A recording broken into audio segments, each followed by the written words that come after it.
కశ్మీర్లో 8 లక్షల మంది భారత సైన్యం ఉండి కూడా పహల్గామ్‌లో ఉగ్రవాదులు దాడి చేసి 28 మందిని ఎలా చంపగలిగారు? భారత సైన్యం ఎందుకు ఆపలేకపోయిందో తెలుసా? భారత్‌పై కుక్కలాగా మురుగుతున్న మాజీ క్రికెటర్ షాహిద్ అఫ్రిది. ఈ వీడియోలోకి వెళ్లే ముందు ఒక లైక్ చేయండి, సబ్స్క్రైబ్ చేసుకోండి. వీడియో పూర్తి వరకు చూడండి, అర్థమవుతుంది.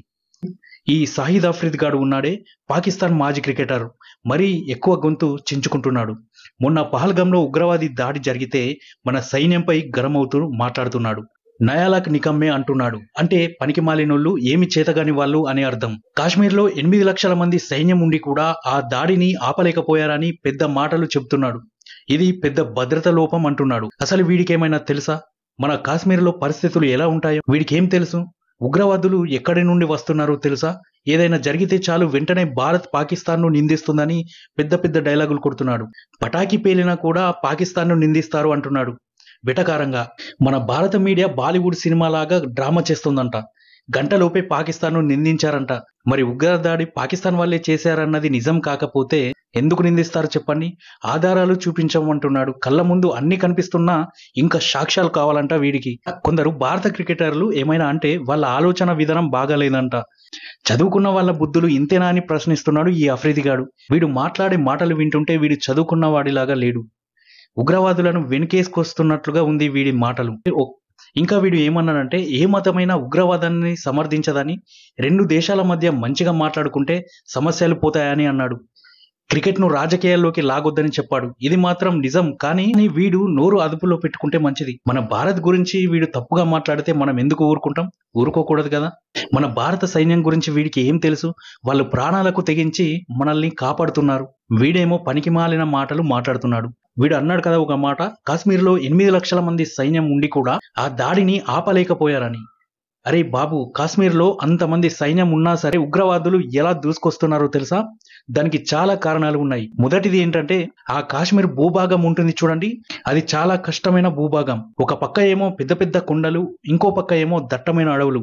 దాదాపు 500 మైళ్ళ మేర ఈ సరిహద్దు ఉంటుంది. శీతాకాలం వచ్చిందంటే మంచు కురుస్తా ఉంటుంది. అప్పుడు ఎవరు ఎటు నుండి వస్తారో కనిపెట్టడం చాలా కష్టం.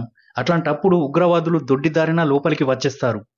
రెండోది ఏంటంటే, మన పక్క దేశం పాకిస్తాన్ ఉంది కదా, వాళ్ళు ఐఎస్ఐ గూఢచారి సంస్థ ఇంకా పాకిస్తాన్ ఆర్మీ వాళ్ళు ఈ ఉగ్రవాదులకు బాగా సాయం చేస్తారు. వాళ్లకు ట్రైనింగ్ ఇస్తారు, తుపాకులు ఇస్తారు, డబ్బులు కూడా ఇస్తారు. పాక్ ఆక్రమిత కాశ్మీర్ పిఓకేలో దాదాపు 42 లాంచ్ ప్యాడ్లు ఉన్నాయి. అక్కడి నుంచి వాళ్ళంతా గుంపులు గుంపులుగా మన దేశంలోకి దూసుకొస్తారు. లాంచ్ ప్యాడ్ అంటే ఏంటో తెలుసా? అయితే ఈ ఉగ్రవాదుల విషయంలో లాంచ్ ప్యాడ్ అంటే ఏంటంటే, పాకిస్తాన్ వాళ్ళు ఆక్రమించుకున్న కాశ్మీర్లో కొన్ని రహస్యమైన స్థావరాలు ఏర్పాటు చేసుకున్నారు. ఈ స్థావరాల్లో ఉగ్రవాదులు యుద్ధం చేయడానికి శిక్షణ ఇస్తారు. వాళ్ళకు కావాల్సిన తుపాకులు, బాంబులు ఇంకా డబ్బులు అన్నీ ఇక్కడే ఇస్తారు. అక్కడి నుండి వాళ్ళను గుంపులు గుంపులుగా మన దేశంలోకి చొరబడడానికి పంపిస్తారు. అంటే మన దేశంలోకి ఉగ్రవాదులను లాంచ్ చేయడానికి ఉపయోగించే ఒక ముఖ్యమైన స్థావరం అన్నమాట. అందుకే వాటిని లాంచ్ ప్యాడ్లు అని పిలుస్తారు. అక్కడ అన్ని రెడీ చేసుకొని సరైన సమయం చూసుకొని మన బార్డర్ని దాటి వచ్చేస్తారు. అర్థమైందా? మూడవది ఏంటంటే, ఈ ఉగ్రవాదులు కొత్త టెక్నాలజీ వాడుతున్నారు. డ్రోన్లు ఎగరేసి మనుషులు ఎక్కడున్నారో కనిపెడుతున్నారు. రాత్రిపూట కనపడేటట్టు ఉండే పరికరాలు పెట్టుకొని వస్తున్నారు. సొరంగాలు తవ్వుకొని లోపలికి వస్తున్నారు. అంతేకాదు, అక్కడ ఉండే కొందరు దొంగ గైడ్లను పట్టుకొని వాళ్లకు దారి చూపిస్తే ఈజీగా వచ్చేస్తున్నారు. మొన్న పహల్గామ్‌లో దాడి చేసిన 6 ఉగ్రవాదులు కూడా అలాగే ఎల్ఓసి దాటుకొని వచ్చేశారంట. నాలుగోది ఏంటంటే, కొన్నిసార్లు మన గూఢచారులు చెప్పే సమాచారం ఆలస్యం అవుతుంది, లేదా ఒకరికొకరికి సరిగ్గా సంబంధం ఉండదు.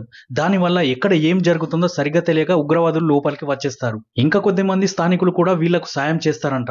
వాళ్లకు దాక్కోవడానికి చోటు ఇస్తారు. ఇంకా వాళ్ళకి ఏమైనా సమాచారం కావాలంటే ఇస్తారు. కానీ ఇది చాలా తక్కువ మంది చేస్తారు. మన భారత సైన్యం కూడా ఊరికేనే లేదు.